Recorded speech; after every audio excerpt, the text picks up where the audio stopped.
Williams.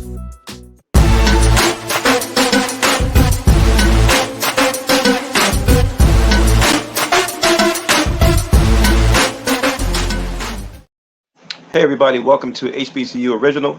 I'm your host, Vince Bungy. Today we have a special guest. He is going to be a brand new co-host along with me in Money Magic Mike every day, Monday through Friday. Now we would like to come to you daily, 24 hours a day, but unfortunately we are not at that level yet. But let me introduce this good brother, Coach Williams. Coach Williams is a long time friend, father, mentor, cousin, nephew, and extraordinary speaker. We're going to have him go to introduce himself. Welcome, John. Hey, good day, everybody, everywhere. How you doing? It's your boy, JLWILLIAMS. Hey, listen, I'm excited to be a part of this platform, HBCU Originals, baby, the one and only original HBCU information station to give you all that you need and give you even more. We're really excited about what we're going to be doing here, just really presenting you with some great information. Really sharing with you the whole experience, man, the experience of an HBCU experience from people who have went on and did some great professions, from people who have just everyday people that work regular jobs, and people that have done some amazing things out here in the world that have had the HBCU experience, and I'm sure that each and every one of you can sort of vibe with that.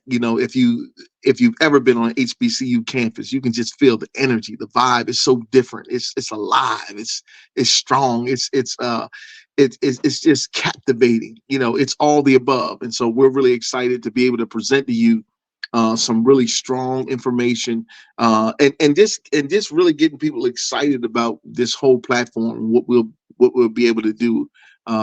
Or being able to expose people who may have never even, been exposed to the HBCU experience and all that it has with it. And so we're really excited that you go on this journey with us as we begin to unpack and unfold what the HBCU experience is all about. I know I've been to a HBCU, Delaware State University, baby, in the building. Woo! Hornets. Yeah, you know what it is. And so, I'm really excited about that. And there's so many awesome experiences that I've had, that I'll be sharing on this platform and talking about all the relationships, the relationships from the staff to, and I play basketball. So, the relationship with the basketball team and just, I just know just being in the student center, where it all goes down in the student center, where you're able to meet so many people from diverse backgrounds, and it's just a smorgasbord of just, endless possibilities, when we think about HBCU and meeting people from all over the world. And so that's who we are. We are the HBCU Originals, and we'll be talking about all the above, from sports to academics to just the whole experience within itself, and how people are now out here in the world doing some amazing things. Who they have put their footprint in the world and have taken the HBCU experience with them. And so we'll be talking about those things as well. Yes, sir. I'm excited, brother Vince. So, John, also, I want to chime in.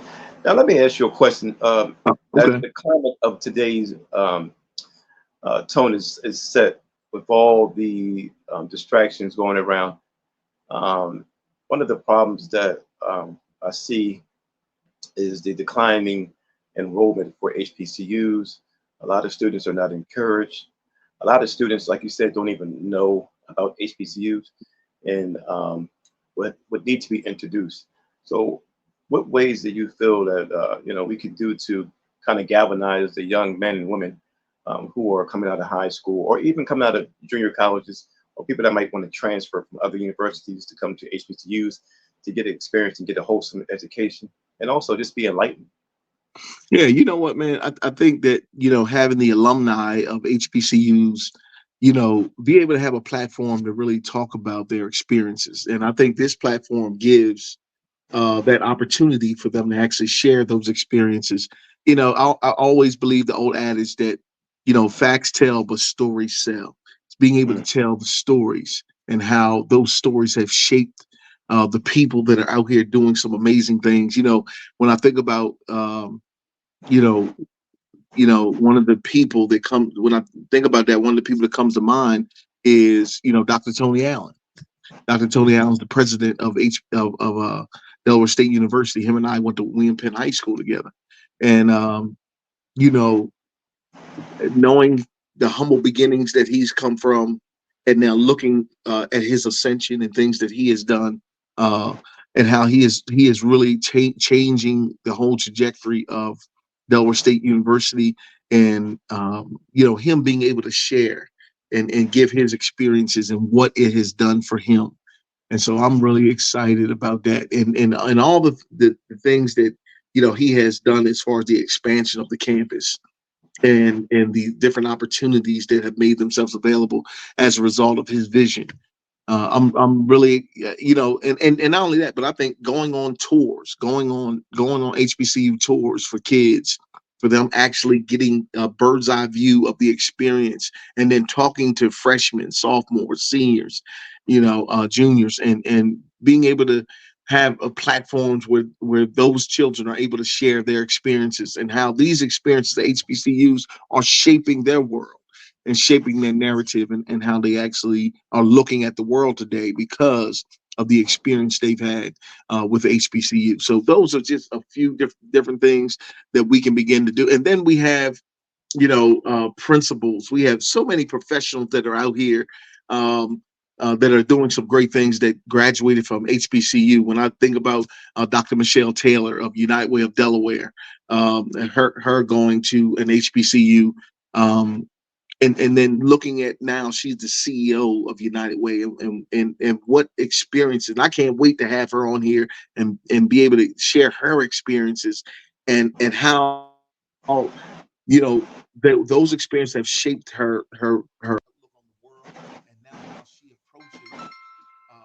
approaches leading one of the biggest um, nonprofits in the world, United Way of Delaware.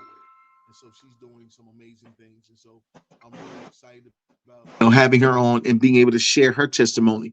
But we have so many athletes, we have so many entertainers, we have so many people, a smorgasbord. It is endless. I'm telling you, Vince, it's endless possibilities of how we can actually get the stories out. And I think this platform is a great platform for us to do that on, to really interview people, sharing the story. And it's just a matter of them um getting the opportunity to actually hear and see what we're doing, and how we are changing the narrative. So okay. we're really excited about that. I hope And I there, answered your question. and also, if there was one message and only one message you could send to the youth throughout Philadelphia, Los Angeles, Houston, Miami, one message you can give them, what would that be? A message given to um The actual youth who are coming out of high school, who may not even have stability, they don't have support, um, coming and going into the world and not knowing what they want to do, what they want to yeah. be. What would be one message you can, if I can shoot that one message through Instagram or TikTok or whatever it may be, that can get into their face, what would that be?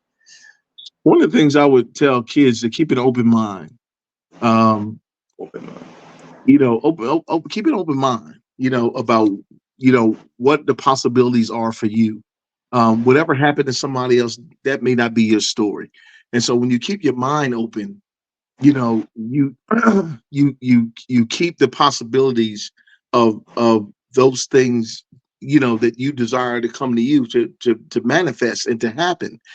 And just don't keep your mind closed. That's the one thing, that I would share with young people, that they would keep an open mind to the possibilities for their life. And I think a HBCU experience, um because it's so rich in culture. It's so rich in its history. And I just believe going to having those various experiences is like no other campus, no other experience uh is like a HBCU experience. And it's beautiful, man. It really is. It is beautiful. Yeah, So I would tell them to keep an open mind. yeah, definitely keep an open mind because a lot of times when you chime in, a lot of schools that are the larger schools, like the universities of Pennsylvania, University of Delaware, Hmm. the larger schools, and vice versa to HBCU, they don't really have what you call that culture. And a lot of cases, a lot of times, we're not winning on the campus, Yeah, um, which is disturbing. We're here in 2024, but it's not hard to understand. But they don't want us on the campus, and then we seem like we're there, but we're not there. yeah, We're going yeah. through the motions at these bigger universities, and like you said, having been at a HBCU is much smaller and much more welcoming. You know, Absolutely, can be absolutely. more And embracing. getting that that intimacy of learning, um, and creating those relationships that are so meaningful, because there's so much that you have in common with the individuals that are there, and it's culturally sensitive, and it's just thinking back to this the times of me being on the campus, man. It's just an amazing opportunity. Friends that I have till this day, that I'm able to call and reach out to, and it's like we picked up from yesterday. It's that kind of experience.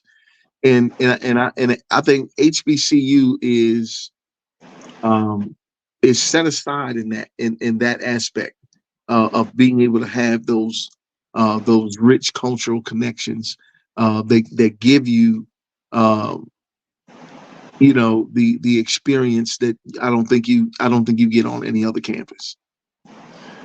Yeah, it's definitely an experience, all right. Yeah, The no doubt. band, the halftime shows from the Woo! alumni. I'm telling you, man. Oh, Nobody do it like it. Can't nobody do events like a HBCU band, man. When they get out there and and, start to, and it, it's it's funny it's because it's it's unbelievable, man. You can't sit still.